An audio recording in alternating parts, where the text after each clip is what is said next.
All right. Good afternoon. It is 2:30 on Wednesday, February 12th, 2025, and this is the meeting of the Sandpoint Parks and Recreation Commission is now called to order. So first, we will do roll call. For the record, I am Vice Chair Gwen Victorson, presiding in the City Council chambers at City Hall, 1123 West Lake Street in Sandpoint, Idaho. Commission members present or absent are, and so we'll just have you go around if you're present and announce your name. We have guests here, so we'll just do that, and then we'll know if anyone is absent, and we'll take the Zoom folks after the people who are present. Cynthia Riffle. Josh DeLucci. Joel Sparrow. Taylor Long. Jessica Jansen. Tyler Wagner. Cammy Clerkin. Oh, city staff, Jason Welker. Bradley City staff. Okay, and on Zoom, we have Eric. Eric. Hi, Eric. Hi, Eric. And so by the process of elimination, missing, we have David Miles, who likely will be just a little bit late. He's a teacher and he comes in after he gets out. And then Chris, I do not believe is present either. May He's jump up. on after. Chris may join us from Mexico, so. All right, so we will now proceed with approval of the minutes from the commission's last meeting. I will entertain a motion to approve the minutes from the January 15th, 2025 meeting. So moved. that is a motion to approve and a second. All in favor? Aye. Eric? Any opposed? All right, then the motion passes. And number 2 on the agenda here is the draft parking policy discussion. And you all had a list of homework, and we have uploaded documents into a shared drive that are for the purpose of this meeting and for the purpose of our meetings moving forward. And Jason did just hand to us kind of an updated version within the last hours. So if you reviewed it this morning, there possibly might even be additional changes. And to effectively try to gather all of your input in a small window of time and then have time to organize those thoughts and discuss, I would like to have you all take like the next 10 minutes to list on the appropriate piece of paper in the room your pros, your cons or questions, questions you have to make a more informed decision, list of documents needed to make a more informed decision, and list of potential solutions or changes. And then there's another one. And the idea is that we'll put them all onto the whiteboard and hopefully we'll see some themes. And then perhaps with the time we have here, we'll be able to dive into those. And when with city staff present, that'll help answer questions. This is not a voting item. Correct. This is basically gathering our thoughts and our input. And because we have public here, I would like to allow for time for the public to be able to speak as well. And it looks like we would take those comments after.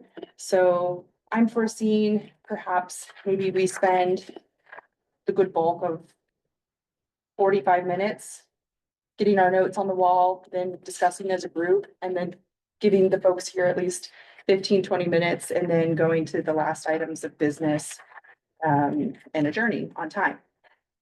So everybody should have a marker. Let me know if there's any questions. I've got some extras over here. Okay. And my only question is, it says paid parking policy. Should it have something, and maybe fee structure covers this, about the boat launch, like in the title, or? That's a good, yeah, So good again, a recommendation. suggestion, yeah, you could put it on language changes, Okay. like put it, and if you see like that somebody writes like for a pro, like revenue generating, please don't write revenue generating again. You could perhaps just like add a tally, so then we can see like everybody thinks it's, you know, or, and we'll find some common themes, and then we'll focus the bulk of our time on like probably like concerns, questions, documents that might be helpful. anything that we can, help advise the city staff to be able to take to their February 19 meeting. Correct? It's not gonna be that. Oh, it won't. No, we don't know yet. Oh, gotcha. Okay. March or April, I'd say. March or April. at this point. Yeah, Oh, so that's good. to know Yeah, too. we're not in a rush. We're not in a rush. Okay. I had read, I believe that it was going to be something like, next meeting this month, so. Hello, are you here for the Parks and Rec meeting? Yeah. Yeah, okay, please join. Yeah. And we will, carve out some time for public comments, probably in about 45 minutes time. All right. Would it be helpful to go over some of the changes since the first draft? Yes. Before you all dive into your exercise? Or I could answer the Is it questions. all in there? Is the red what's different? The Jason? red is what's changed from the original draft that was presented to planning and zoning 3 weeks ago. Okay, Yeah. Oh, okay. So that's some of those changes you've already seen in the one that was posted about a week ago, but some are even newer since then, because this is a living document. We've getting, feedback every day. So, yeah, Has everybody had a chance to get to the documents on that shared drive? I saw part of this, but I don't understand. Okay, yeah, Jason did mention he had just updated it like, Okay. today, even, so like, even if you Okay. had reviewed it this morning, there might be still some changes. So, this draft was updated today. yeah, so if you want to maybe take a few minutes to just kind Sure. of quickly summarize. Does that work for the commission? I could share my screen and we could go over some of the updates. Sure. That's right. Okay. The main screen here. All right, let me start with the draft of the policy itself. And I'll zoom in, so it's a little bit easier to see there. The introduction and the summary at the end of the policy has been updated to basically clarify what the primary and the secondary purposes of the proposed parking management plan are. And this came out of discussions with the Planning and Zoning Commission when one of the commissioners mentioned that, his impression from the proposal was that the main focus here is to raise money for the city. And that actually is not the main focus. The primary purpose of the parking management plan is to solve a problem that we know exists with our parking facilities in Sandpoint right now. And we know this problem exists because in 2022, the city commissioned a engineering firm to do a parking study, which was in your council packet. It's been presented at the planning and zoning level now. And it revealed some kind of surprising numbers, and those two numbers are now in the introduction here. And these are the numbers that are at the core of what we're trying to fix with our parking facilities in Sandpoint. And that is the misallocation of demand between on-street and off-street parking. So we have 1,597, I might be off by a few there, public parking stalls in our downtown area. That's on-street and off-street. 505 of those are off-street, 1,097 of those are on-street. And during peak summer periods, which is when we really face parking strain in Sandpoint, 97% of those off-street parking stalls are occupied and only 51% of the on-street stalls are occupied. In the planning world, there's a golden level of parking capacity, and that is 85%. That is the optimal level that we want our parking stalls occupied across the city, wherever possible. 85%, you might say, well, that's not much empty parking. Well, we don't really want much empty parking in Sandpoint. Empty parking means what? It means empty businesses. It means empty retail spaces. It means there's not a vibrant commercial center that's worth coming to. 85% is an average of one empty spot per block at any given time. And when 85% of the spots are full and 15% are empty, if you pull into a parking lot, you're going to find a parking spot. But that is not what's happening in Sandpoint's parking lots during peak summertime. We see our off-street parking, those 505 stalls, only 14 of those are empty at the noon hour in the summer. 14, that's 97% occupancy. At City Beach, on average, 0 stalls are empty at noon in the summer months. 0. Okay, so to say that is a functioning parking system where people come into City Beach are guaranteed not to find a parking spot. And so what is the consequence of that? We all know. We all spend time at City Beach. Most of us ride our bikes or walk already, but you go down there and you see cars just circling around like this, polluting the air, creating strain on the infrastructure. Meanwhile, 4 blocks away, there's 545 empty parking spaces on the streets of Sandpoint. So in any world, the solution to this is to take the most highly demanded amenity, which in this case is off-street parking. That has been since the mid 2010s free. It wasn't always free. It was always priced until 2016 when we removed paid parking at our city lot and reattach a price to that to create an incentive for people to use the abundantly available street parking that we have. Now, additionally, as representatives of the taxpayers of the city of Sandpoint, we acknowledge that the average Sandpoint household is spending around $85 a year on parking lot maintenance right now. So that's another section that I've added to this, is who is paying for free parking in Sandpoint, because it's not free. We know that it's around $300,000 a year in maintenance costs and the eventual replacement costs for our off-street parking facilities. That is not a, magic number that just we find money magically every few years to resurface parking lots. This year, we have to resurface our city parking lot at 3rd and Church Street, and the estimated cost right now is $400,000. That money's coming from property taxpayers. But most of the use of that parking lot is not by people who live in Sandpoint city limits and pay property taxes to Sandpoint. And until 2016, that was a pay lot, and there were passes that we've now put back into a fee schedule, proposed fee schedule, so that downtown business owners can buy passes for their employees to use that lot and help maintain it over time. So parking's not free in Sandpoint, it's just subsidized. It's subsidized by property taxpayers whose tax dollars are being diverted from other infrastructure projects. All right, what are we not getting when we have to spend $400,000 to resurface the city lot? We're not getting more sidewalks, we're not getting better streets, and we are not fixing our sewer pipes and water system, all of which need resources. So that the changes I've added to the policy are just to really emphasize that we're trying to solve an existing problem that we know exists in our parking facilities, and that's the misallocation of demand. We have almost half of our street parking is available during the peak summer months, whereas none of our off-street parking is available. The other clarifying points here are that Sandpoint taxpayers are already paying for parking. So the structure, the fee structure and pass structure that we're proposing overwhelmingly favors Sandpoint taxpayers. We're going to see passes that give more time and for a lower cost of free parking for Sandpoint taxpayers compared to those who aren't paying taxes in the city limits, which is everybody who lives outside of city limits. The secondary objective is, of course, to raise revenue. So I clarified here that the secondary objective is to provide a funding mechanism to support the ongoing maintenance and development of public off-street parking facilities. In the short term, that means being able to maintain and improve and do stormwater systems on our city beach lot, our city lot, and the other lots that are included in this proposal. In the long term, that probably means the city has a funding mechanism for building a parking garage. That's going to be a $20 million investment. And unless we demonstrate that there's a willingness to pay for parking in Sandpoint, no bank is ever going to give a loan to the city to build a parking garage. So as Sandpoint grows, it's inevitable growth is going to occur. Growth in the county is going to occur more rapidly than Sandpoint, probably. There's going to be increasing demand for parking over time. We're going to have to accommodate that. The only way to do that without leveling historic buildings downtown and taking entire blocks and turning them into asphalt parking lots is to go vertical. And the city parking lot's probably where that vertical parking structure is going to happen. But we have to demonstrate that we can finance that and pay back a bond. And that demonstration is only going to occur if we start charging for parking downtown.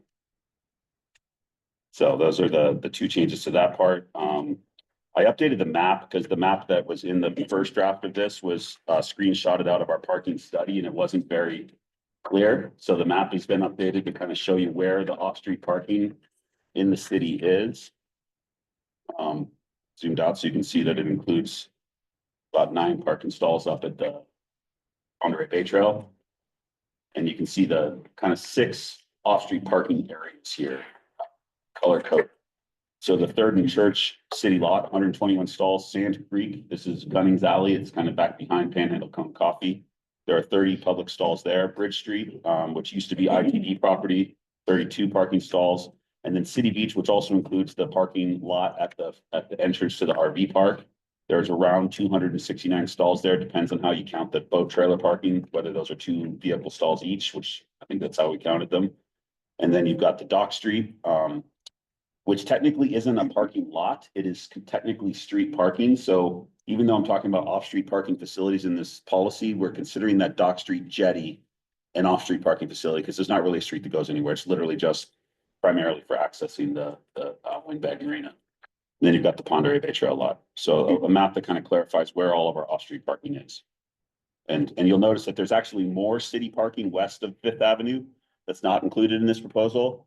That's over by Matchwood Brewing, by Evans Brothers, there's something like 100 stalls over there that are gonna remain free and unregulated. And the purpose for that is because we want to, right now, we know that those are between 0 and 50% occupied during peak hours in the summer. So we want to keep that free parking available, 5 blocks from where people are trying to go to try to get more people to park out there and walk into town. So we're not including those lots west of Fifth Avenue, only in the downtown core. Then the parking fees, did a lot of research on this, guys, and I've got a ton of feedback. Coeur d'Alene has been a really good, and I know no one really likes to be compared to Coeur d'Alene, but Coeur d'Alene has a paid parking policy that it's actually confined within the same rules that we're required to be confined in, because most of their off-street parking downtown is under that Land Water Conservation Fund regulations. So their McEwen Park and their Memorial Park in Coeur d'Alene, several hundred parking stalls between those two parks. They are also required to provide access to those for non-residents that is comparable to the access that they're providing for city of Coeur d'Alene residents. So they charge $10.50 for their parking pass that gives 2 hours of free parking to Coeur d'Alene residents, and they charge $21 to non-residents for a pass that provides 2 hours of free parking. So that's the 2-to-1 ratio that we're emulating as well. Can you restate that? That didn't make sense. So 21 a year or? a year, Oh, I but did 2 write hours of the- free parking. Coeur d'Alene fees, in case anybody's interested in referencing them, because it does seem that Jason has taken a lot of what they're doing and applied it to this. And I did have an opportunity to speak with their Parks and Rec director, and they've had about 11 years into this, and it was insightful. I'm sorry, insightful just in my conversation with him about what's working well, what's not working well, what, should we maybe consider as a city. And then I also talked to City of Post Falls Parks and Rec and talked to them about their fees and how they're addressing that. And I did talk to Kathy at the state of Idaho because I was a little bit interested in learning more about the Land and Waterways Conservation Fund as it relates to that footprint, and that can it be free or does it have to be? And she sent some language that's uploaded in the drive. And she thought, just kind of from doing her job, I think for over 15 years, she processes those grants. She thought the city of Sandpoint would be the second in the state to implement paid parking in our city parks. And she said it was unique in the fact that we also are the parks in the cities that have boat launches attached to them. And that's kind of what's probably driving this topic of conversation. It's a lot to do with the boat launches being at those parks, a lot like the city of Coeur d'Alene. And I was curious, have you had any data, or if there's data out there about how it's alleviated their congestion down at the city of Coeur d'Alene parks? Because as a user, I still find that they're very congested, just as a mom. Yeah. Yeah. And so I'm just curious, one of my suggestions is going to be that we talk to them some more about what's worked well and what hasn't worked. Being that they're What's leader of interesting is the comparison at McEwen Park in Coeur d'Alene is before they redid McEwen Park, they now have a structured parking garage there. So they completely redid and started charging for parking at the same time that they rebuilt the park using Land Water Conservation Fund grants. Yeah. So A big it's not really, it's kind of apple and orange to compare before and after, because it's a totally different park now. I lived in Coeur d'Alene in 2004 and looks nothing like it did back then today. Quite different, right? They completely rebuilt it. So, but I don't have that data, but It that's a would be good question. interesting. I don't know if they've done parking Yeah. studies or what. We also put into the drive the information on how many boats get registered in Bonner County and how many boats are registered in the state and how much money the county collects for those boat registrations. And to the best of my knowledge and Jason's knowledge, that revenue, if you've seen those documents, is not coming to the city of Sandpoint, that's going to Bonner County. And Kathy at State Parks said it's likely being used for sheriff purposes to actually manage the waterways. So I don't know how it's being used in other counties. You can see on that document, there's lots of counties and lots of money. I had a quick question on just kind of your update. It doesn't look like you've gotten to yet, like updating the revenue estimates. No, I haven't. Right. That would require a lot of. I'm Just waiting, yeah. Yeah. Okay. Um, So just keeping in mind time. Yep. And the activity to try and get our thoughts organized so that we can get them to Jason, in this time frame that we have allotted.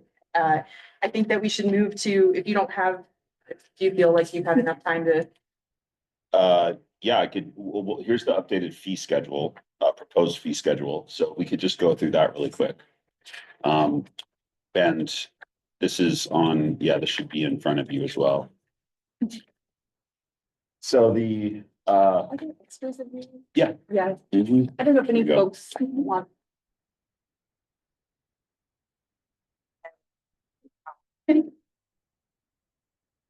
So you can see from the original proposal, we've gone up by $5 for the annual pass for residents.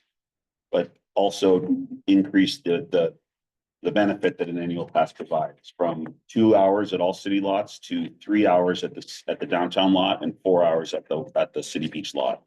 That was the number one comment received during our P and Z meetings was 2 hours isn't enough. I also want to just correct for the record, I think a lot of people misinterpret what like 2, 3, or 4 hours of free parking means. It doesn't mean that you're limited to, in this case, 4 hours at City Beach. It means you can go spend all day at City Beach, but when you leave, you're not going to pay for your first 4 hours of parking. I think some people are like, I can't go to the beach for just 2 hours. Well, you wouldn't have to go to the beach for just 2 hours. You would just not pay for 2 hours of parking while you're at the beach. So you're not going to get towed or ticketed if you overstay. You're now 4 hours at City Beach as a pass holder. When you leave, you would just pay for the time beyond the 4 hours that you were there, as opposed to tourists who would show up and start paying at hour one. So for example, someone who goes to the beach for 6 hours, if they're a city resident, have a parking pass, they would only pay for 2 hours at the end of the day. The same tourist who parked would pay for 6 hours at the end of the day.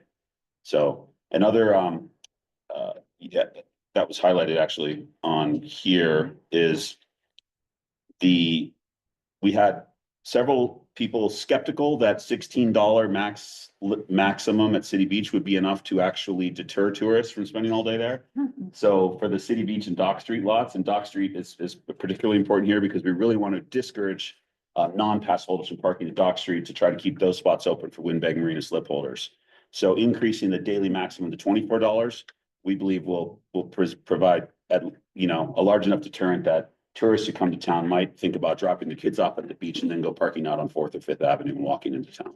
The goal here is not to necessarily reduce, tourist demand for City Beach, because of course we all agree tourists bring important income and revenue to the city. But if they really value the premium parking that beachfront parking the City Beach provides, they'll either be willing to pay the $24 for a full day of parking or $3 an hour, or if they don't value it, then they'll walk 5 blocks to get to City Beach, which is fine because you're still getting to one of the most beautiful places in the Pacific Northwest. Jason, can I very quickly just, you did some work with finance, Jeremy. Jeremy Graham, our mayor. I'll get closer so Al can see me. Super quickly, thank you so much for your time and interest in this. I was just working with the finance director, and to that point, the value of tourism to our community certainly provides us a lot of amenities that we might not otherwise have, or restaurants and shops, but there's a misaligned understanding of how much revenue the city actually receives from people spending money in Sandpoint. So we went and did the calculations. The state charges a 6% sales tax. So that goes to Boise. The state then distributes about 12% of that back to all the cities and towns in Idaho. And that formula for redistribution is based on population and valuation. Sarah confirmed that we get about 0.3% of that back. So if somebody spends $1,000 in Sandpoint, we get $3 back. So when I just bring this up because there might not be a really good understanding of how valuable all that activity and commerce it is. It's certainly valuable for the business owners and some of those jobs and the property values. But in terms of what does the city get back in terms of being able to pave and put money into a pot to pave the road, $3 per thousand. So just wanted to bring that up and we'll try to provide some more information like that for you. But I thank you. know, speaking of that, another math, I was quizzing Jason, I was like, oh, my city of Sandpoint taxes that I pay, because I live in the city, I have a nice house on Forest Street.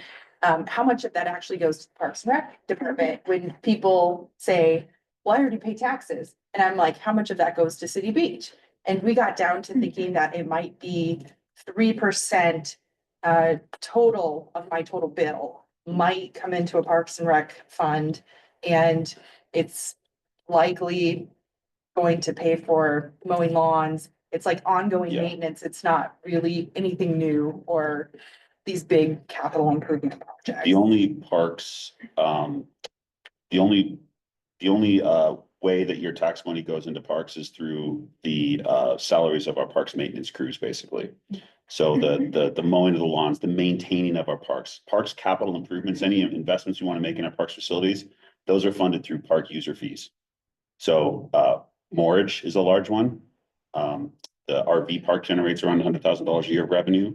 So and then, of course, field use at Memorial Field, that's a very large revenue generator for the city. The Festival of Sandpoint helps pay into our Parks Capital Improvement Fund. So more like program. Right, but property taxes do not go into, for example, the maintenance of our parking facilities within city parks. Yes, if you have people asking, I've had people hit me up like, oh, I already pay all these taxes. And I was like, how do we get to the bottom of like, what did that really go to and how much really is that? And it sounds like it's Yeah. more program. And we're working on, I'm working with finance and Jason on a very clear, kind of one sheet that we put, both on the city website and distribute. So people understand this because it is confusing and if you don't see it, you might not understand it. Another point there is county residents I've heard about who are upset about this idea. You know, they think they pay taxes to improve city properties. But I would also put out that as a city resident, if you look at your tax bill, you'll see some line items on there. Sheriff? Well, we're paying into the sheriff, but unless you're going out for a hike or on the rare occasion we call the sheriff in, we have our own police department. So we're net contributors to the sheriff department. Same for road and bridge. Sure, we go out and hike and cut wood and play, but we're net contributors to road and bridge as well. So there are many taxes that city residents actually pay that they don't use those services and that they're actually net contributors to the county. And I don't mean to divide people. I just want to have a sustainable solution so we can take care of our infrastructure. But I think it's helpful for people to understand how the money flows and clear up the misconceptions and misunderstanding. So that's something we're working on. We'll get to you and put up on the website. But thank you so much. I know this is a really important piece of work you're working on. So thank you so much for diving into the details and making good recommendations. One other like not comparable item that when I was talking with Coeur d'Alene Parks and Rec that I just bring up as, you know, I was surprised by it. They don't do the seasonal moorage. They only do day use moorage and one overnight or two, and you pay for that. And I don't know necessarily if I can land on like the reason, but they don't have to deal with those people needing parking spots in their city park for all the people who have like windbag slips, because those people theoretically aren't parking their cars there.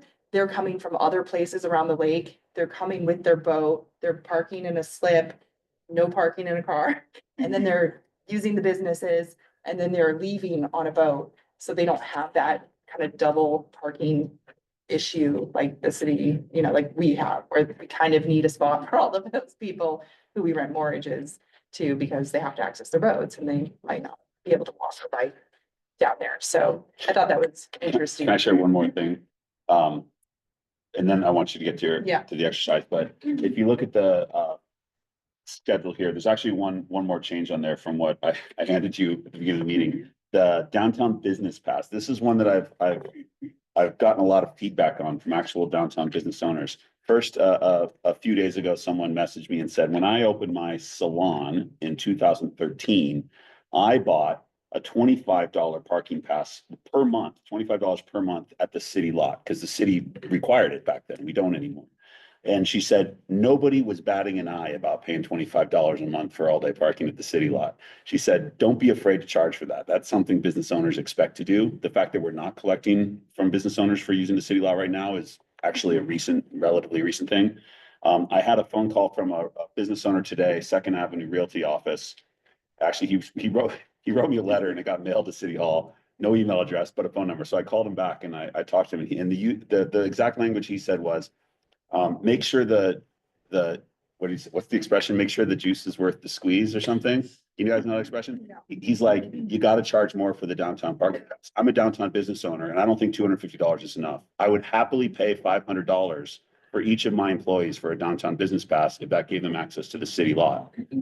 Really interesting, really interesting. So that's why we've gone from like $200 to $250 now up to $480 a year for that downtown business pass. And I think this is it. This is something that, feedback from actual business owners one of our planning commissioners works downtown and he currently pays $60 a month for off-street parking closer to his office. So he's willingly paying $720 a year for his parking right now downtown. So that was also three pieces of feedback from downtown business owners or employees who basically said, we're happy to pay.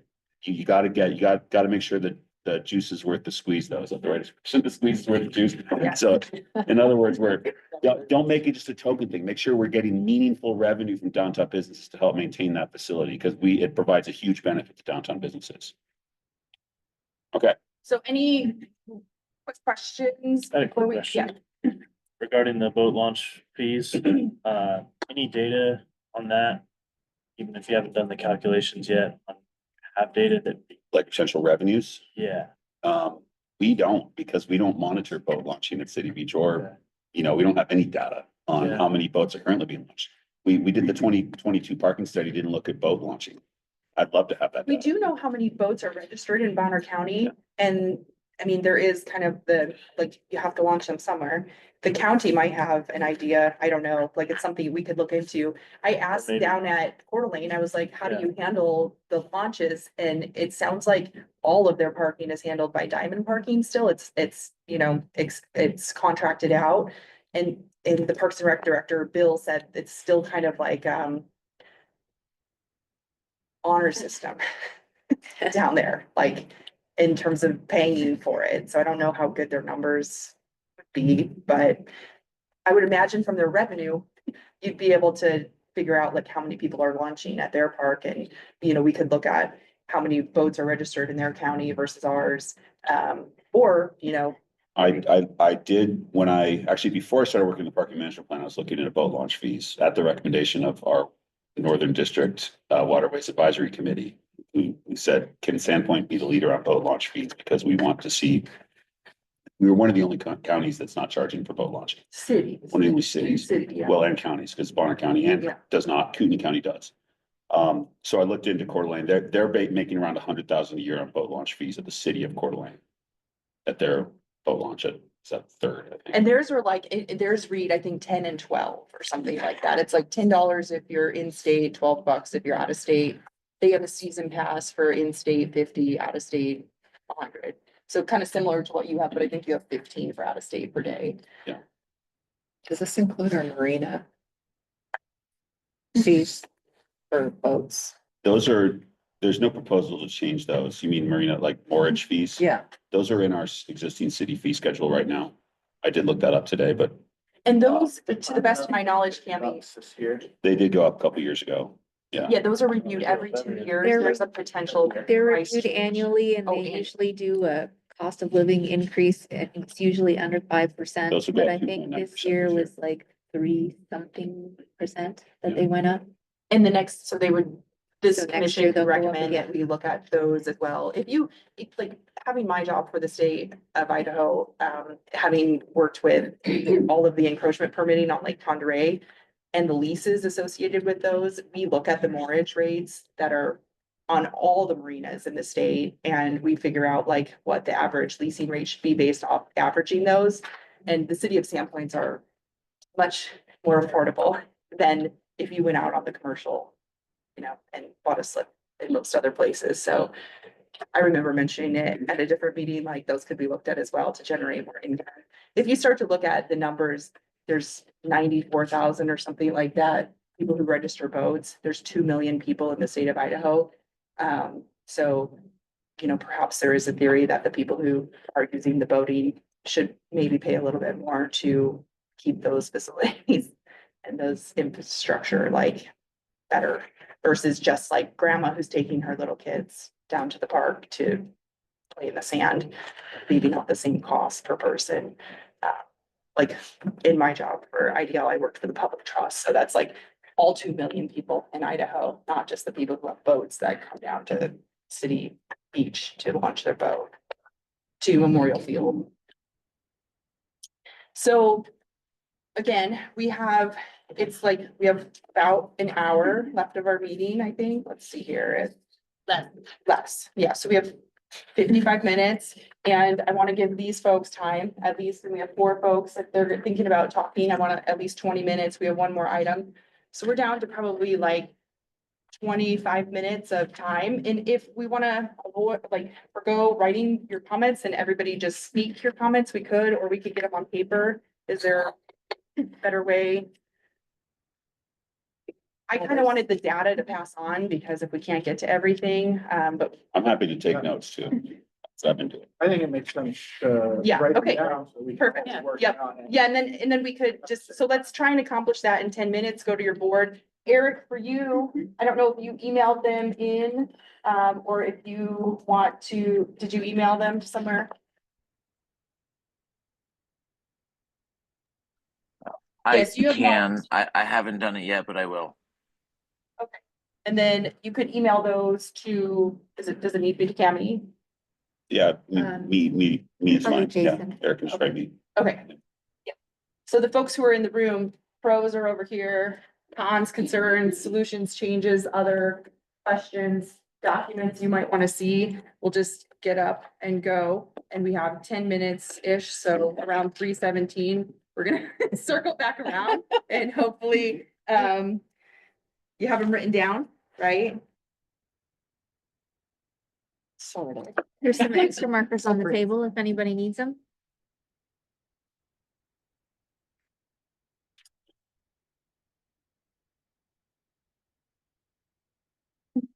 You can. No, you cannot eat. Just kidding. What do you? No. Where does Joel bring his lunch from? When Joel's This is a closed? day old City Beach Organics. Wednesdays are ski day for kids. Came straight here. It was cold.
maybe to get your thoughts onto.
And when we get to the folks.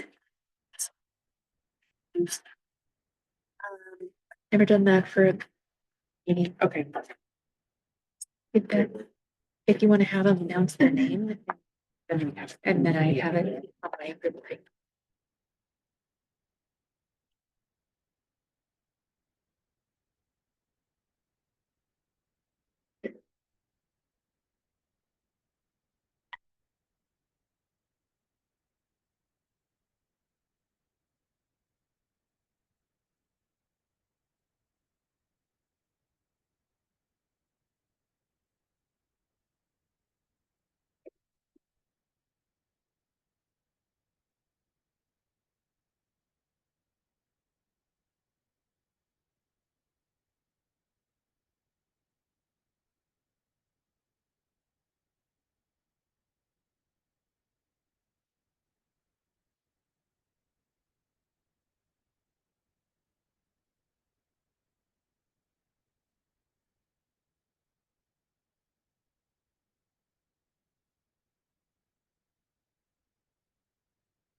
What did everybody on the commission get by a whiteboard?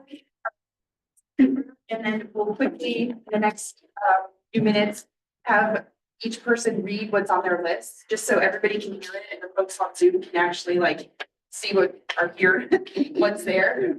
And then we'll have about 10 minutes to discuss, and then we'll take public comments. And I have offered to compile these notes, and we'll get to what we can, and we'll have to table the rest. So you want to start with pros? Sure, here on the pro sheet is four things: generates revenue, may reduce congestion, encourages other forms of transportation, and revenue equal improvements. All right, so you want to go documents? Sure. Okay. This was documents you might need to make a more informed decision that people in the community might want. Recently completed hotel funded parking study. Budget with expenses. Austin. Yeah, I wrote that up there. I'm looking for a budget that actually shows not just the expected revenue, but how much this is gonna cost and the expenses to maintain this long-term for the city. So when you actually say the amount of money that we're gonna gain is this, how do you take into account the costs? And that brings us. Yeah. Okay, so we'll keep questions for last. Let's skip over there. You guys could read those ones.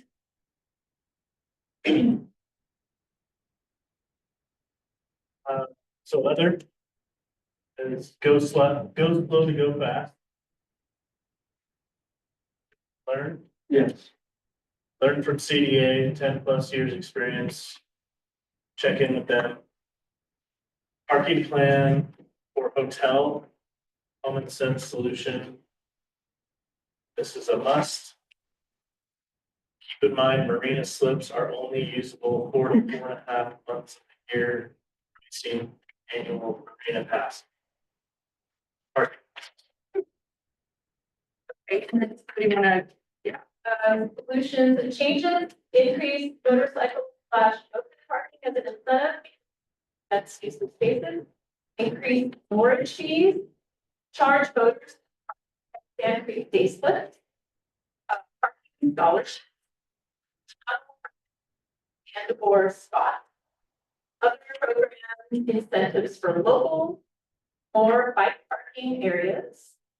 When listing free parking, consider using included with pass. Pass is not free. Start with lower rates to gauge effectiveness since this is such a new system and revenue is unknown. And then cons, concerns, may drive away low-income families from using City Beach, access barrier, app-based payment is not accessible for all and also not a free service. In front of residences in town, question mark. How will it affect small business owners, question mark. It's inconvenient. Will the funds actually be used for the improvements? We had paid parking before and still have a lot of deferred maintenance. Will city staff slash workers slash lifeguards pay? If you are dropping off, do you pay with license plate technology? It's paid parking, not the way city parks have historically been run. okay, so then here for questions, which maybe we'll focus on at this meeting is. How are the new parking fees collected and enforced? What is the hotel's payment for oversized vehicles? Does the Land and Water Conservation Fund apply to all city lots, just City Beach? Why do we care about LWCF guidelines? 2022 parking study was collected in July. What other resources do we have to project the rest of the year? Does boat launch fee allow trailer parking? Will City Beach launches be approved? How much does it cost to implement and collect parking fees? What percent of the city budget are we talking about here? Annual revenue versus cost? City Beach seems to be the outlier when being at city lots. Why not have different policies? So this is a lot, like obviously in this meeting, there's a lot to tackle. I don't know that it's attainable to tackle all of this at once. I don't know, Jason, in 5 minutes, if you have the ability to address what you'd like. We Or have 35 minutes, don't we? yeah, Oh, I'd we are like to public, give yeah. all of these You folks have at 5 least their 3 I got minutes. Yeah. Well, I can, And there's a then- couple questions. I've got them here. Yeah, or the other option is, to talk about it at our next meeting. I was under the impression this was going to city council this month, and No, it sounds go like slow that's now. to go fast, Ah. as somebody said. We're going slow. How are the parking fees collected and enforced? We don't know yet. It's technology. Well, I'll just describe one that I think is the one I'd love to see implemented. It's not license plate. It is a license plate reader, but they have a automatic number plate reader and PR. This is like a no touch, no nothing system. You go in, the license, the camera sees your license plate. If your license plate is registered as a pass holder, you go in, there's no gates or anything. You just go in, and when you leave, as long as you leave within your allotted time included with your pass, you don't pay anything. They just let you come and go. If you're not in the system, when you go through the reader, clock starts ticking. And when you leave, you have a few options. There will be signs and little kiosks. You could pay at a kiosk if you want. You could scan a QR code and an example of this is, my wife was just in Hood River over the weekend for a ski race and she sent me a picture of their waterfront parking lot. You text a 6-digit code to you text, the code was like the name of the parking lot, to a 6-digit number. Then it sends you a link to where you can pay for your parking on your phone.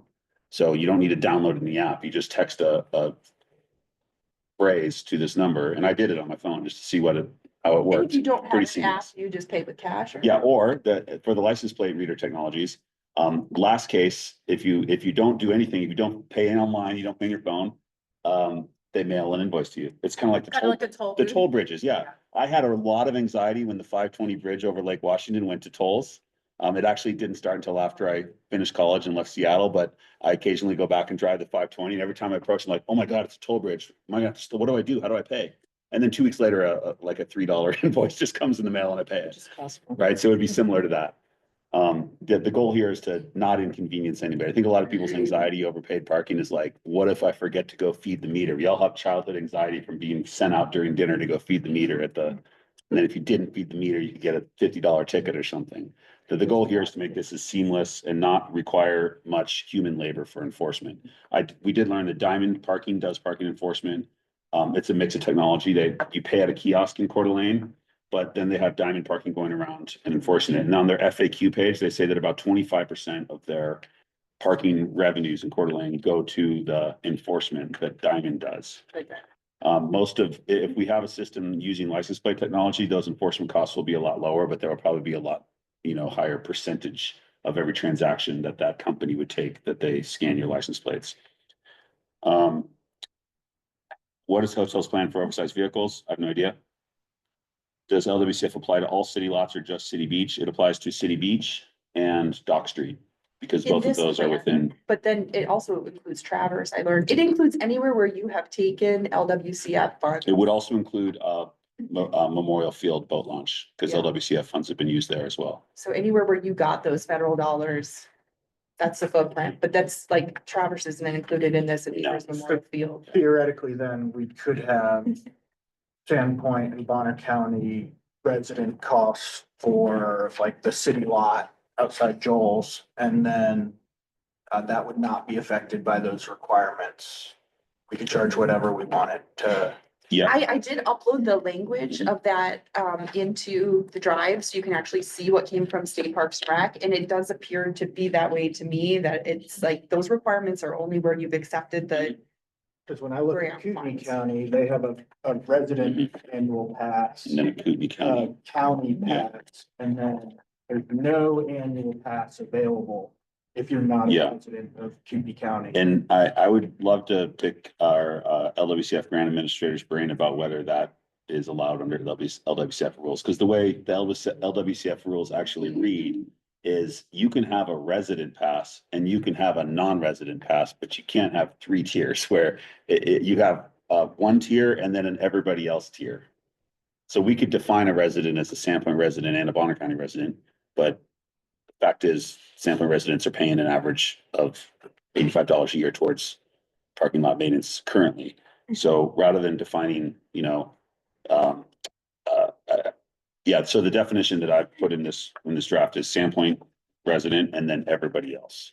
And I think the idea there is that this is why I don't think Kootenai counties or Coeur d'Alene's is actually following the letter of the law of the LWCF, because that's a federal grant. So they're favoring Kootenai County residents over non-Kootenai County residents But like you in their said, it could policy. be maybe at a place that hasn't received the funds. Right. That's why I was asking if we actually had an LWC have footprint map. I shared that with Chris, thank you, yeah. Okay. I asked Chris to forward it to the commission, I guess he didn't. I sent him the maps of the LWCF boundaries.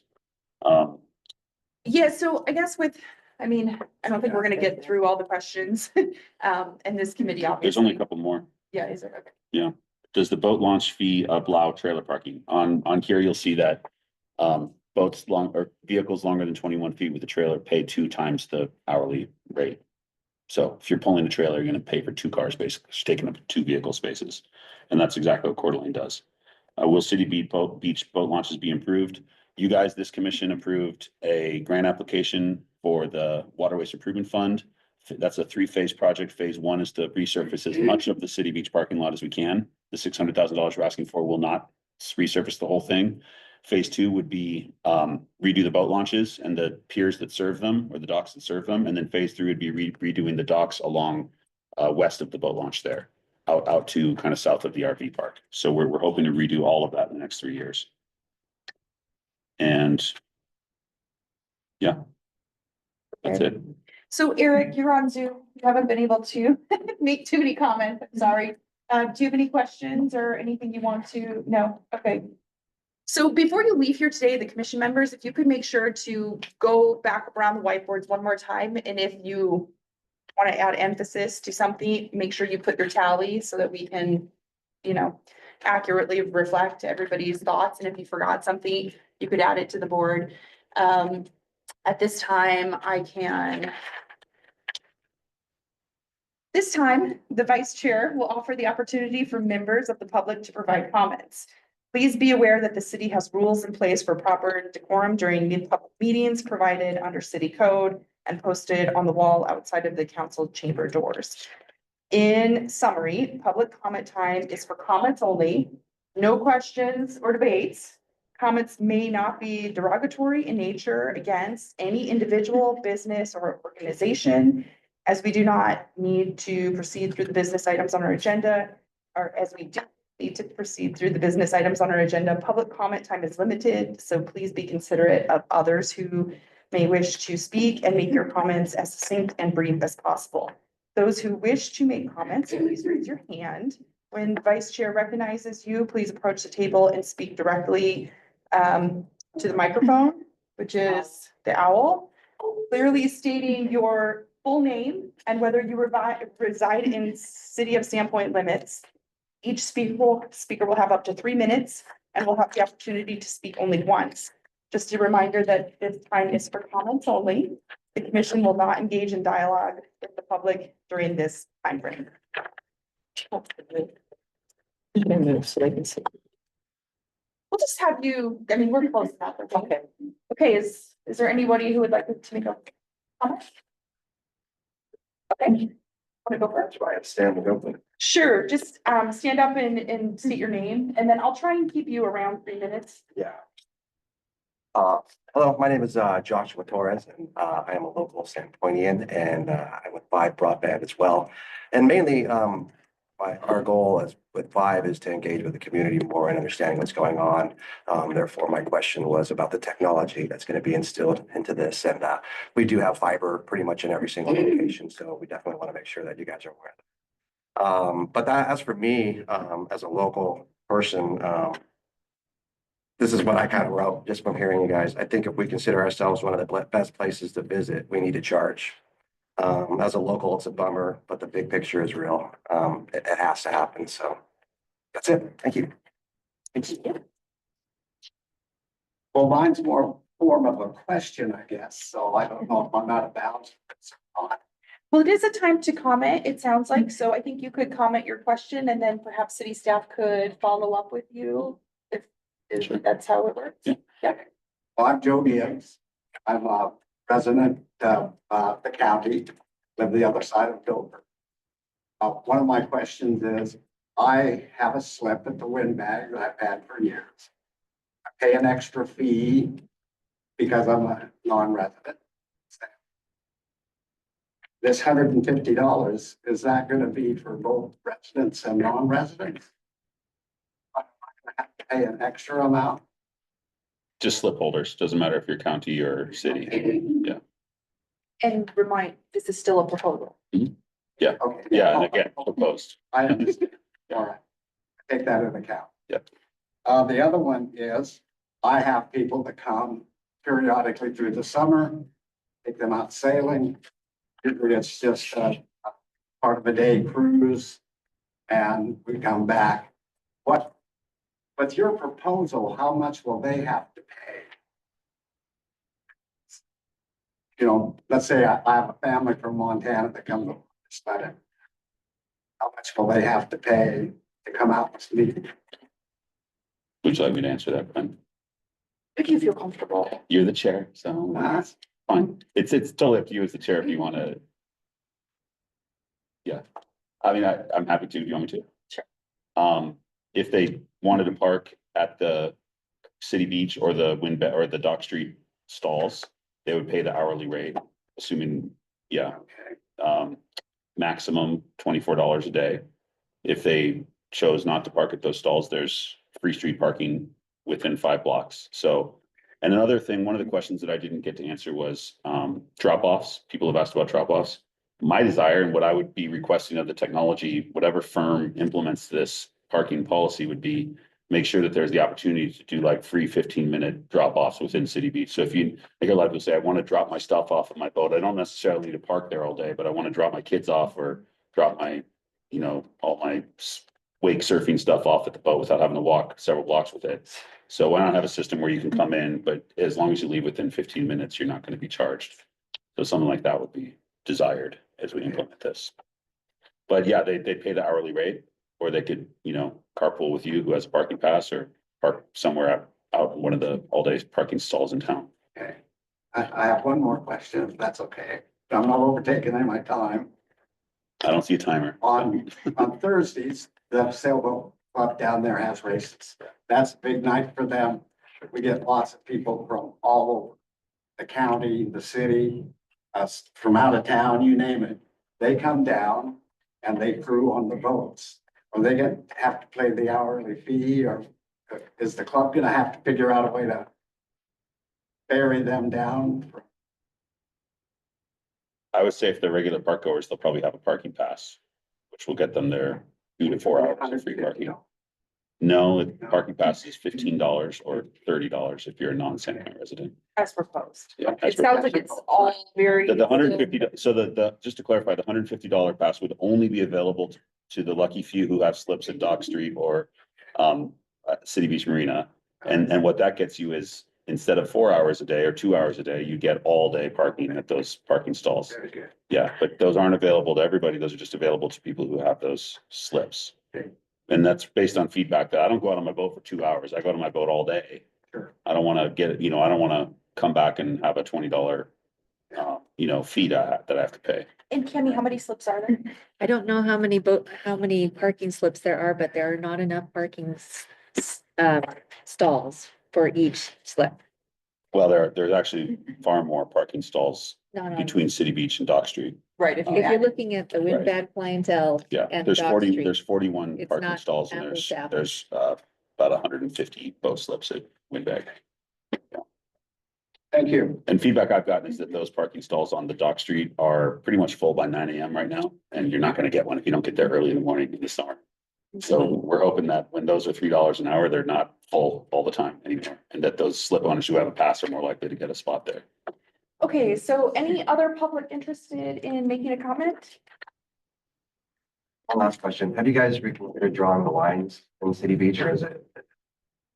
Oh, we're hoping to resurface the entire parking lot and do a whole new layout of that parking lot. If we get, we've applied for a grant to help pay for that. It's gonna be about $1.2 million to redo that whole parking lot, and restripe it. How many additional parking spots do we think are we going? Um, Good stuff. That's a good question. I'd have to have our engineer figure it out. There is- Our engineer redid this. He's got the design, which is actually being presented to council next Wednesday for the new city lot by Joel's. And the proposal increases the number of stalls from 121 to 128 or 129. So it's not much, but it's a few extra stalls just by restriping it and resurfacing it. So I assume if we can what I don't think there's a strong demand for in the community is a complete redesign of the City Beach parking lot. Also, that's millions and millions of dollars. We don't want to lose green space to pave more parking. I think the goal is to maximize the efficiency of the space that we have that's already asphalt. There are a few concepts that have been considered in the past few years for a complete redo of the City Beach parking lot. You've probably seen them. There's a concept that moves the boat launch, over to where the RV park is. There's a concept that has like a concert pavilion there. There's things like that, but we know that those are like tens of millions of dollars to do those projects. We're trying to get something done for like around $1 million over a couple of years, because that's what we can hope to get from state grants. And so, the Parks and Rec master plan that was adopted, the 2020 version, is addressing some of those items, and these are public documents. If you'd like to request those, you can request those through the city of Sandpoint, and you can look at what has been studied and approved. And the documents you're referencing are not included in this plan because they've come since. So, with no further public comments, Can I just let everybody know who I am? I'm Donna Griffin. I'm with Spotless. I'm the executive director. And so I just want to offer, I have my card and I have maps. We're already in existing service. We're a great transportation solution. We are already funded. None of this, if you're gonna have to maybe get your funding for your grants. What we do need is that local match to be able to provide those existing services. And then also too, just keep in mind structures and building them for seasonal pieces, 4 or 5 months of the year, we're always running 24/7 or 7 days a week. 24 hours. 12 hours a day. 12 hours. All of that good stuff. And that's just our green route service, 163,000 rides last What's the closest So- stop to City Beach? You year. So know, I was just, that was I apologize for my computer being in. I do have those, so right now we're at Third Street, right? And there's 3 stops on Third Street. Last year, we provided the whole year for our Third Street stop. So at the hospital, at Fifth and Large. The hospital, Fifth and Large, and Third and Oak. We provided 10,000 rides. Just in 1 year. And we go only to Third Street right now. So we're here as a resource. And if we're not having good service in one area and we need to look to other places to provide that, that's what we're about. We're not gonna stick to like, here's our map. You're stuck with it. You don't get to do anything different. We want to make sure we're providing the good service, right? So my point is include this in these conversations and in these discussions, we're the transportation solution. We're already existing. We're here. We don't require, well, we are looking for a place for a home space, but anyway, there you go. And then here's, because we have to have places to park our buses, right? And Donna, do you Yes. reside in the city of Sandpoint? I do not. I live out. Okay. Renco. Yep. Just I'm for here all the time. record keeping. Okay, thank you. But I work for a stop bus. Donna, I think I'm like a staff person. I would love to know what would it take for Spot Bus to have a little spur extension that went down to City Beach seasonally? If that's something So, tomorrow we're meeting with the let me pedestrian figure this bicycle out. committee. This is what we do right now. Okay, so we have festival Sandpoint, right? I'll get. Thank you. Okay. So we do festival Sandpoint. We do those little fixed route, little excursion things. Boundary County Fair. Boundary Family Days. So if we drop down there, we can do these alternate routes, but the whole thing is that would be off of our existing route. It wouldn't be along our existing route. The way it sits right now. Because we're only on the 30th Street. So it'd be an additional funding piece. We can have those talks and talk about it. So, But it's a possibility. yeah, we just need a place to pull in and pull out and drop off people safely. And we'd rather that we were down there, providing that service. And, the ingress and egress out of there obviously is going to be interesting at best. It would be very difficult at that point. We would know for our experiences that ingress and egress at different times because of traffic, we won't be always on time. And if we're running like a 7-minute circuit, it's probably not gonna happen sometimes. And so those are all conversations we can have. And it would be an existing or a funding piece. So the other part of it too, though, is we do have the opportunity, we're funded federally and through the state. They love us. We're doing an amazing job here. We do need the local match to continue that, correct? So we have the opportunity, right, for expansion grants at the end of this year. That would carry us into, and then that's where that could fall. And we're funded at 65%. But that existing match. So those deadlines are coming up. I'll write for those in about October. If we're really going outside of our realm of places to go. Yeah, it's all like, I'm glad you guys are having this conversation now and include us in it because this is the time to start thinking about those things. And then we can work together to have them all come together. Thank you, Donna. Yeah, you're welcome. Thank you for the opportunity. Okay, so before we move on to new business, which is just wrapping up kind of an old item. We have, I believe, a few minutes. It's 3:45. We probably have 10 minutes as a group to talk about any other questions, concerns as it relates to the parking that we would like to, or comments from the public. And excuse me. Planning and zoning also did like a little show of hands, like, do we like this or not? And we could consider that for Jason. Or we can just, I can organize our thoughts and get them to him. I would just welcome any comments, deliberation, discussion that the commission has. I took pictures of all these and I'm gonna add them to my ongoing list of notes, so everybody knows. Okay, so are you saying I don't need to? Well, I don't know, Usually we just go to like deliberation discussion for anybody to share. Does anybody have anything? And maybe we could start with Eric, if you have anything, since you aren't here with us, but you're here with us. Yeah, I guess the only thing I would want to add is that I want to make sure that we're charging enough to make it worth it. I mean, you just hate to see 3/4 of the revenue that we generate for someone to monitor the boat drop area and it just not really generate what the goal was and infuriate people and not really do our ultimate goal. So I guess that cost analysis versus benefits would be crucial to see how much it's going to cost us to run these programs. I just want to make sure, like Jason said, is the juice is worth the squeeze. If not, just don't do it or increase it enough so it's worth it. So that's pretty much it. Thank you, Eric. And then you will also email. He did already. Oh, perfect. Your comments. Thank you. Okay. Their thoughts from folks here at the table after hearing our conversations. I guess my big thing is signage and maybe a sign that says we are doing these fees and this is what it's paying for. I don't, something to promote it positively. My other one is pedestrian. We do it. I walk all the time and it's very challenging because there's no signage. Simple sign of pedestrians have the right of way when crossing Fifth Avenue and the light is, that would be my thing with this is make sure you have safe areas for people to walk. One thing we did with, when we repaved the Traverse Park parking lot, earlier this year, or I guess last year, when you go there, you'll now see there's like a sidewalk striped in the middle of the parking lot so that people Yeah. coming from the street, Mhm. that wasn't there before. Sure. All of our parking lot redesigns are gonna take into account like pedestrian Something like safety and that. walking lanes and ADA accessibility is really important. When Yeah. these parking lots were done, in the seventies and eighties, Right. there wasn't really much attention to that sort of thing. If you need ADA, and that parking, like a handicap parking spot, do they pay too? Those would still be paid? Yeah, I think so. Good question. I don't know. I'm not sure what the rules are about that. Oh, and then the other thing I talked to you already is bike. Yeah, bike Bike parking parking, spots. yeah. also. Better spike. Yeah, there's And more already of an it. adequate Yeah, amount. and it's kind of in a weird spot,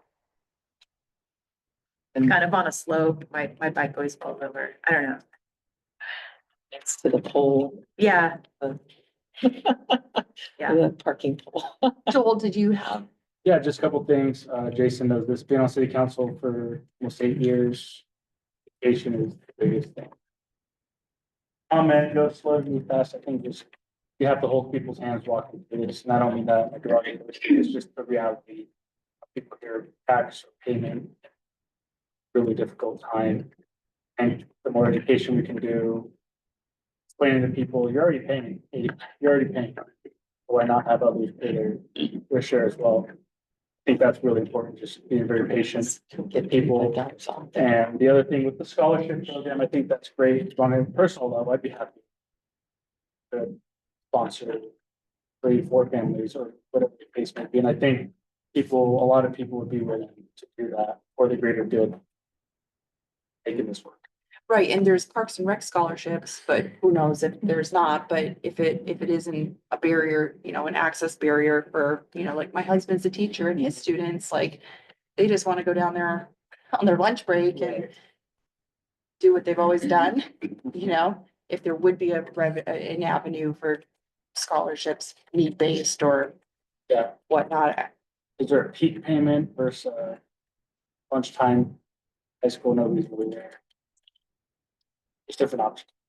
Right, yeah, it did sound like, Post Falls Parks and Rec, they implement their fees, it's free for city of Post Falls residents, and then they charge for anybody else. But they don't have the LWCF requirements. And they only do seasonally, every season. And then Coeur d'Alene, it seems like it's year round. They don't really go off of peak. Like it's hard to compare us to Coeur d'Alene because they have I-90 there. We have dead times. Yeah, I'm surprised seasonally didn't come up on any of our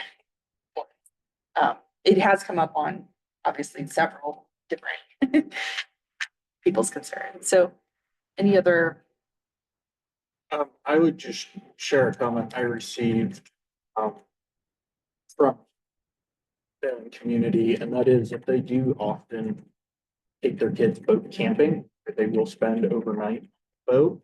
I think that's one of the coolest things in this area is that you can go out to the Monarchs, camp on your boat. And so I would just, his concern was, hey, if, we're paying an extra $50 for this task, does that allow us to camp overnight? So I just wanted to bring that up. so I did discuss with Jason, the city of Sandpoint, down at, well, all of the parks, there's no overnight parking allowed, whether it's being enforced or It's not not right now enforced, yeah. is, because I do that too. I drop my truck and my trailer off. I go to the Monarchs, then 2 days later I come back and my truck and trailer are there and I pick my boat up. Yeah. But technically I've learned that that's not allowed. And so there's no overnight parking in any of the city lots. Well, that came up in the context of the hotel in particular, because people have We've anxiety been about. wondering, like, are they Yeah. gonna steal all those spots and park And we do overnight? have, it's in our ordinances right now that no overnight parking is allowed at City Beach, so should the Isn't it all of council, them? Memorial Field too? I'm not sure. I'm not sure either. But should Now that I say it. council direct the police to enforce that, then that would preclude hotel guests from parking overnight at City Beach without getting ticketed. So that was one of the concerns, is this, potential impact of the hotel. So that came out, but slip holder passes could easily be, exempted from that as well. Plus, if you have a pass that allows unlimited parking at City Beach, then you can park there unlimited anyway, or at Dock Street. So you could stay overnight. So guests at the hotel would be able to park at the day, but then they'd have to move their car at night. The part of the, think about this, during the, if there were a situation in which the hotel were to exceed its parking demand, which it's providing for. Right. I think the current vision is for 145 parking spaces. If there were a day where there were more demand, or let's say hotel guests show up, or somebody going to the restaurant at the hotel shows up and they see it's $3 an hour to park at City Beach, but it's free if I park at the hotel as a hotel guest. Like, wouldn't the paid parking lead more hotel guests to use the included hotel parking?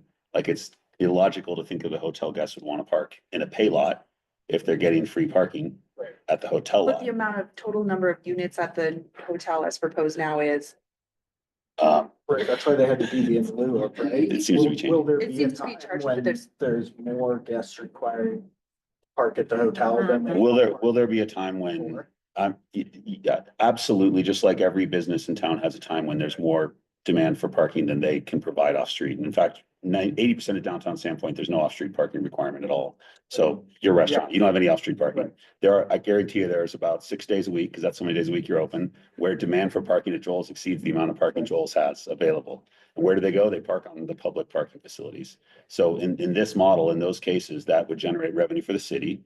But under, normal circumstances, no hotel guest or restaurant guest at the hotel would choose to pay for parking when it's included for free at the hotel.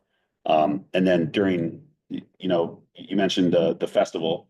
The festival generates obviously extraordinary amounts of demand for parking in South Sandpoint, but the festival makes an arrangement with the spot bus to do shuttles to and from the high school. So the city has notified the hotel that if there are special events during the summer that are going to create extraordinary levels of demand, like a wedding with 200 guests, don't expect to use City Beach parking for those 200 guests. Arrange with the school district, get a shuttle, work with Spot, or use your own hotel shuttles and run shuttles to and from the school to arrange parking off-site. So off-site parking arrangements are not something we already do in Sandpoint. They're required for special events at the festival. Yeah, that makes total sense. So that's the kind of thing I think we just looping back to Joel's Yeah. question was more like, well, what about when? On a Yeah. day-to-day basis, we want to create an incentive for hotel users to use the hotel, not the Right. City Beach. When you talk about, when the hotel talks about a certain amount of spots that they've modeled, does that include parking for oversized vehicles or guests that they have that might be bringing a boat and trailer? Would it be conceivable people staying at the hotel might be boaters? Possibly. So where do those people park? $24 a day times 2 if you have a boat trailer, $48 a day at City but they Beach. can't stay overnight. Not at City unless we Beach. chose to enforce But I, it. but I mean, like the parking structure that they're proposing accommodates Mhm. those types of vehicles? I have no idea. Yeah, I guess that's where I was getting with. that. And the Where 100 do those shy is people like park? a really big period of time in Sandpoint, like down there. And that's like a whole nother conversation, it sounds like, to maybe be directed to planning and zoning, because they're the folks who oversee the parking. Because the way the parking policy, I read it, is for a hotel, it's 1-to-1. And it's not going to be 1-to-1 in their situation. And that Right. is a different department we direct those comments to, which is. Right. Well, they currently park at City Beach for free. Like people who come from out of state and launch at City Beach Sure. park for free at City Beach. So Sure, that's a problem we have right now. Paid parking at City Beach will help resolve that. Sure, I understand, but I was saying when you have someone who you know is gonna be an overnight guest Mhm. at a nearby facility that might have a boat trailer, what's the expectation? Where do those people park? And I can't imagine a parking structure that accommodates. Do you ever go to South Sandpoint in the summer? Cause I live in I'd say South a Sandpoint. third of the streets are boat trailers. Yeah. Who launched at Memorial Field and then parked on the street. So it happens all over Sandpoint. I mean, street parking is full of boat trailers all summer in Sandpoint. Sure. So at the hotel, they park on the street like most people do in Sandpoint when they launch their boats at a public boat launch. Or Right. pay $48 a day to park at City Beach. Right, I was predominantly talking about overnight Yeah. guests. Yeah, Yeah, that's that, really where Yeah. the big problem is, I think, is Yes. the overnight. I think we all understand in this Yeah. committee that the overnight situation is going to be problematic. If you Yeah. have Yeah. 245 units and 145 parking spaces. Sure, And it's different than Joel's, because Joel's people come and go in 1 to 2 hours. But these Yes. people are spending the night. Sure. And maybe bringing a boat. And those comments, it sounds like, get directed to planning and zoning, because those are different problems than we're addressing in Parks. and yeah, Rec. it's a problem, Jessica, that Yes. we gotta Right. think about solutions too, for sure. right, And this, I mean, this solution would be, you could pay to park at City Beach. It's just gonna cost you a lot of money, so maybe the hotel will have their own solution. right, you can pay to park during the day at City Yeah. Beach. But not Yeah, overnight. Well, that's usually. like, again, Yeah. as we said, there's no enforcement of the overnight parking ban right now. The question is that something the city will choose to enforce in the future? That's kind of up to council and the mayor and the police. So, we have one more item, and we have just a couple minutes, and we want to honor Kimmy, wrapping the meeting up at 4, so you might have to just, That's submit your, so the new business is, changing the meeting start time to 2:30. We, in the group that was here last month, you made this agreement, but it needs to have a formal action, okay? So during our last meeting, there was a general consensus that we would like to change the start time of the meeting to 2:30 with the goal of adjourning no later than 4 PM. If there is no further discussion on the topic, I will entertain a motion to change the start time of the Sandpoint Parks and Rec Commission meetings to 2:30, remaining on the second Wednesday of each month in council chambers at City Hall. Basically, I probably won't be here Wednesdays. You can still do your thing. I feel like the parking and these changes going on right now is taking up a lot of time. Is this like would be a permanent change to Yes. 2:30, correct? That is based on your guys' conversations Yes. last meeting. Because we weren't getting time to discuss anything. yeah, I think Chris was the one that proposed it. And I think the challenge also is that there's so much, like, we didn't put a lot of items on the agenda for this month because there's just no time. And we can't talk as a group outside of these meetings. So this is literally the time. And if we don't extend the time, we'll just, This is also the first meeting since we've convened, I think, that had some public in attendance, so we need to be mindful of that too. We've never had to account for that before, and we had ample time for it today, but had we only had an hour, that would have been even more constraining, so. so is there A motion? Like, Yeah, I so motion moved? that we start at 2:30 and then park. A second. all in favor? I, Are there any opposed? Including Eric? His off. video is off. There he Oh, goes. Oh, he's got a thumbs up. Okay. So the motion passes, and we could bring that up again in the future if we start to see that there's not.